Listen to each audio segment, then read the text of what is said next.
This was one of the craziest games. Yeah, let it all out now. Oh, boy. The comeback in perspective when the Broncos shocked the Giants in the fourth quarter. NFL teams had won 1,602 consecutive games when leading by 18 points in the final 6 minutes of a game. That is per the CBS broadcast.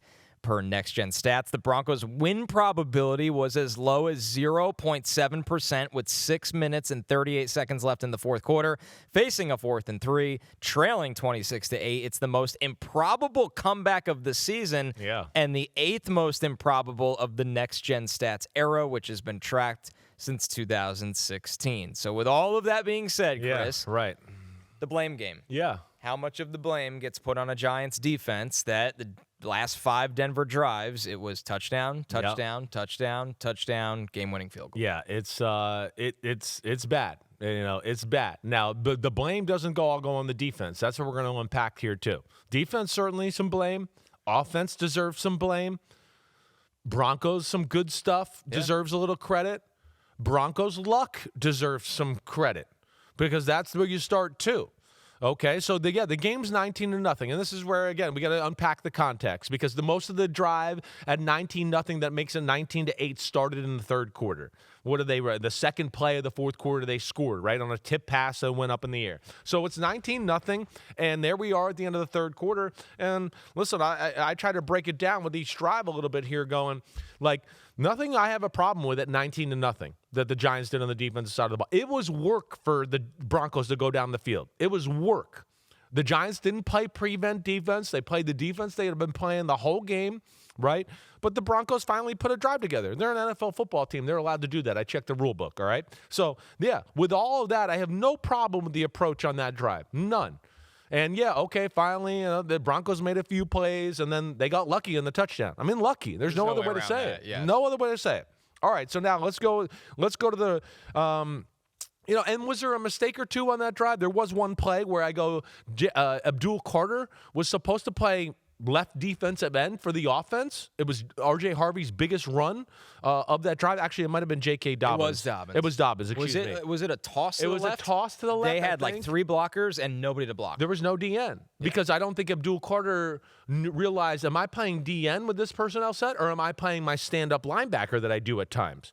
So he stood up at linebacker, but it was like, no, guys, there's 4 stand-up linebackers. We don't have a defensive end over there. So that was a mistake there that you certainly can put on the coaching and Abdul Carter to go. That was the jump-off play of that drive. You got it pulled up right here. You see it right here. They got a receiver in a tight split to the left. The fullback is offset to the left, and he's going to toss it to the left. And like you said, they got 4 guys, and there's only 2 Giants over there. So that rips off, a 27-yard gain, 30-yard gain? Right into the red zone. 32-yard gain, biggest run of the day, that right there. So that was a mistake. But nonetheless, the approach by the Giants, I have nothing wrong with there. And mistakes are going to happen. Now the game's 26-8. The Broncos are still playing patient. That was the first thing that jumped off to me. I'm going, damn, it's 26-8, and the Broncos are still like, we're going to run the ball, and we're going to still stay balanced. And I'm going, wow, it's like not a lot of ton of urgency. Now, within this, too, here at 26-8, I just want to emphasize, the Giants aren't playing prevent. Again, they're playing defense the right way. It is hard work for the Broncos to do anything at this moment. I mean, it's hard. So I'm not sitting here going to go, oh, Shane Bowen should have done this or Shane Bowen should have done that, all right? So there. Now we have a 3rd and 12 with 7:12 left in the game, and the Broncos are on their, own 47. This was a big moment because they throw a shallow cross to Evan Ingram, and he gets close to the first down. And within that, I think number 22, Andrew Phillips, you'll see they're dropping into a 3-deep zone. He drops too far. You'll see him at your right part of the screen there. He's up there at the top nickel bar, right? Like there's a defender there. You don't need to double cover that guy. Right. They're running a shallow cross into your area, and nobody's there, right? So Evan Ingram now on a 3rd and 12 gets there, and now it's 4th and 2 or 4th and 3 the next play. And, okay, so there's a little mistake there. So now we have that, and then we blitz on 4th and 3 the very next play, and we get PI by number 22, Phillips, right? Again. And it's a single high safety look. I don't know if they rotate out. They don't rotate out. No, they don't. So they went for it. And, again, I'm not going to sit here and be mad at this call. It's 4th and 3. You're expecting a quick throw. Yeah. Sometimes you don't want to play zone because you know the zone can be manipulated and widened out, and then they can get a guy in there. So they rush 6. They rush 6, right. Now, would I, like I said, I got no issue with that. I really don't. And we get the PI, they get the first down, boom. All right. Now, the next play on the next drive goes again into Giants defensive line, their discipline. We just saw Abdul Carter on the other drive not realize he's playing defense and stand up a linebacker. Now we got the next play after that fourth down is the scramble by Bo Nix. It's the play of the drive. And number 52, I can't say his name, Demikajay? Either way, yeah. It's number 52. Okay, everybody out there? He goes inside, and he lets Bo Nix run down the right sideline and get a big gain. His biggest game of the day running the football, 21 yards. So there's just like, okay, I have no problem with Shane Bowen, but there's some players not messing up. And, of course, the players messing up does go on the coaching a little bit. And then what was it? Dimu Keji. Right, Dimu Keji. Okay, good. So I got that right. All right, I didn't really get it right, but now I'll get it right. And then they score the touchdown on that play, right? Or on that drive, the 7-yard Bo Nix run.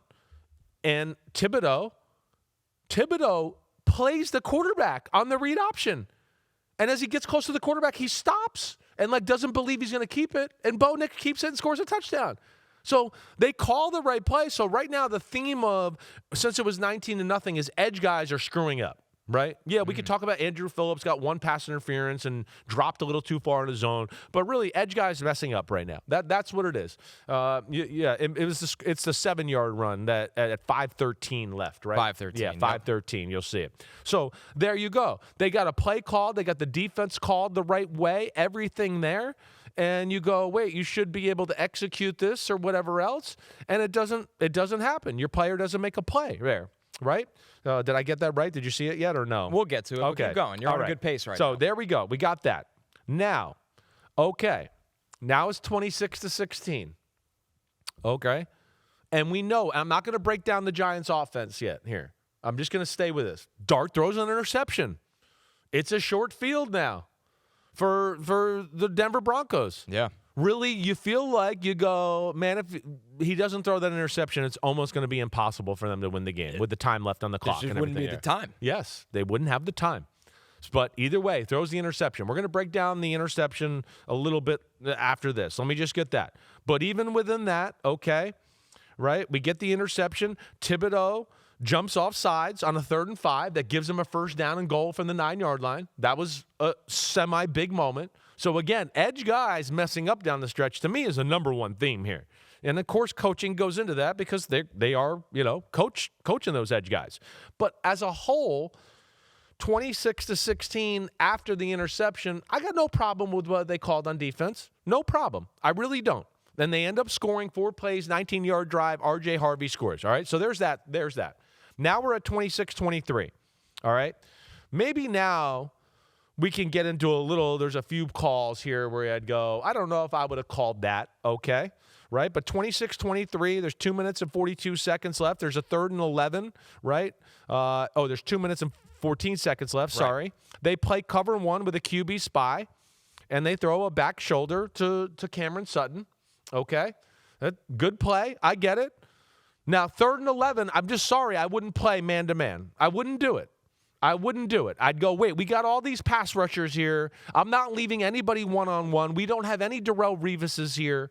And I'm certainly not going to leave the guy that does this a lot, and Cortland Sutton, and let him be one-on-one against a corner that's not a shutdown corner. Right? That to me. All right. So that you can question that. That was Mims. Mims called the back shoulder. That was Mims. Yep. Okay. Sutton is going to get his at the last Either drive. way, I wouldn't play man. It all matters. It's all the same. I wouldn't play man. All right. I wouldn't play man. So now, again, it's first down. And it's not bad D. I'm just saying I wouldn't have played cover 1, but I get it. I do get it. Okay? Because he's a little bit, I think, scarred by the last time they had 3rd and 14. They threw the underneath shallow cross, and they almost got the first down. Right. So I think he's scarred by that. So that's why he goes, wait, I don't want that to happen. I'm going to play a little more aggressive here, right? Either way, they get the first down. Now, we get to around the 2-minute warning, the 2nd down, right? We go all-out blitz. I don't love this in this moment. And what I double don't like is all-out blitz Bo Nix sees it. He totally checks out of a play. Like it's apparent. And the Giants still pre-snap. Right, it's pre-snap. He checks out of the play to a play to go, F you. We know you're bringing all out blitz and we're going to screw you here. He got them to step forward. Yes. And he saw it. He sniffed it out. He sniffed it out. With a dummy snap count, he went, oh, no, I see the backers. They're about to come and blitz, and the safety who's in the middle of the field just cheated over to our inside receiver on the left. I mean, right? he is screaming at both sides of the formation. Exactly right. So Like he knows right now. They know. And they got the Aaron Rodgers, 3 receivers to the left, the 2 outside guys basically block, and the inside guy just runs to the flat, and now we have a little convoy. It's Evan Ingram again. And Evan Ingram. Which and then they has been missed the his pitch tackle. and catch. Exactly right. Yeah. So I don't love that call there either. I don't. I'm not a fan of the all out in that moment right there. I would have continued to make them work. But either way, they do that. And they're probably feeling like, hey, the clock's going to run out. We got to shit or get off the pot and make them something happen. So again, I'm not going to sit here and go, ooh, I think that's a horrible call. I think there is some mental justification out of my mind to go, I get that call there. All right.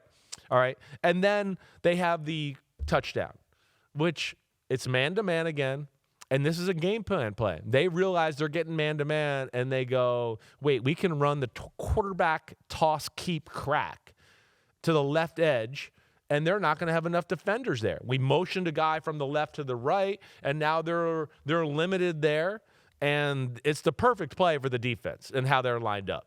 So, yeah, they're screwed over a little bit. And again, is that a hair aggressive for me in that situation? Yeah, a little bit, but I'm not going to get too mad about it, all right?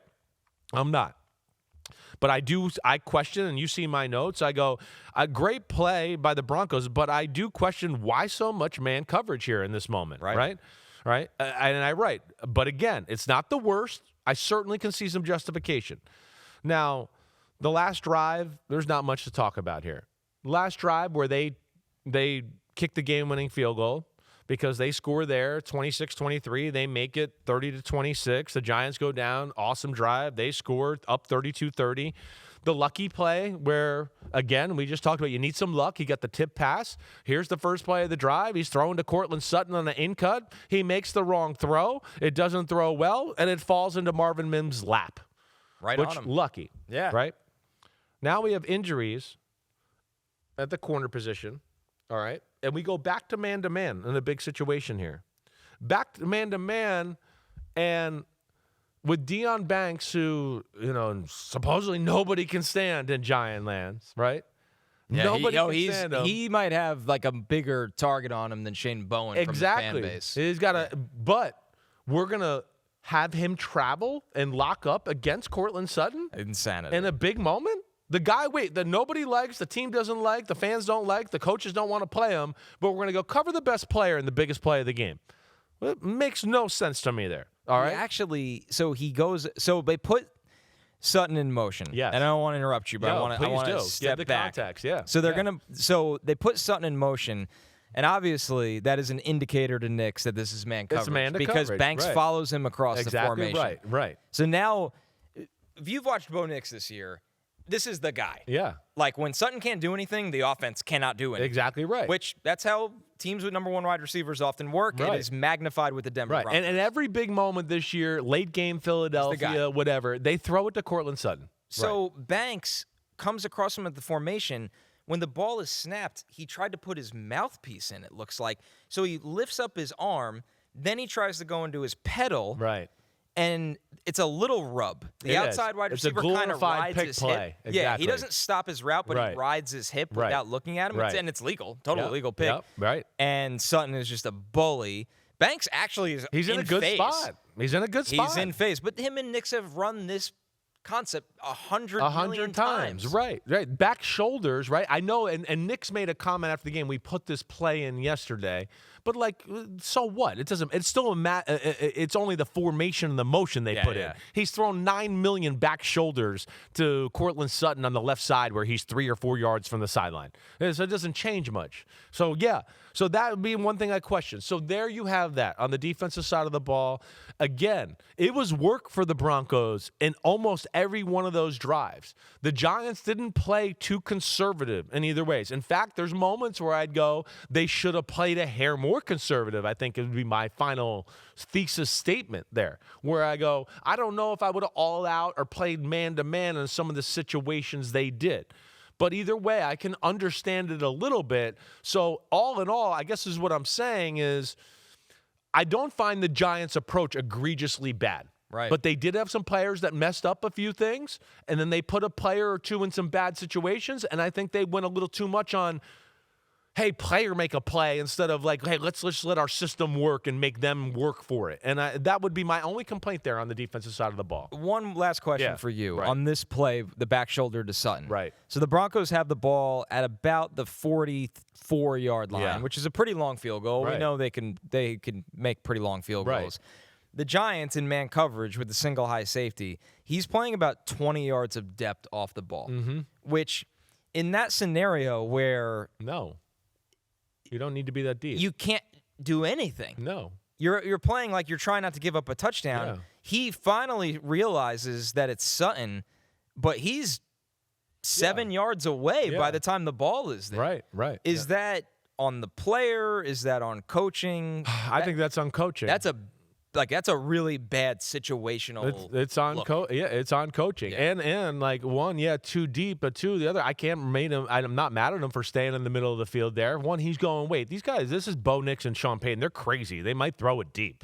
Right, and he would have had him actually. If he left too early, he would have had the guy going down the middle. Probably, right? The receiver closest to the formation on the right side. I can't tell if it's Franklin. Whoever it is can really open up and run. Right. He gets like 3 steps over the coverage. Right. So he's got to respect it a little bit, and that's again where I get into. I don't love the over aggressive some of the man stuff there. That would be my only thing. Now, everybody blaming the Giants defense, and I get it. I get it. But this is a team game, and the offense certainly didn't help out the defense down the stretch. Yo, homies, it's time to watch some games. That's right. We're on to the NFL season here with Chris Simms Unbuttoned. Hit subscribe to get our weekly picks, Sunday night recaps after every game, and much, much more. Thanks for watching. Peace out, homies. Remember, subscribe. Peace out.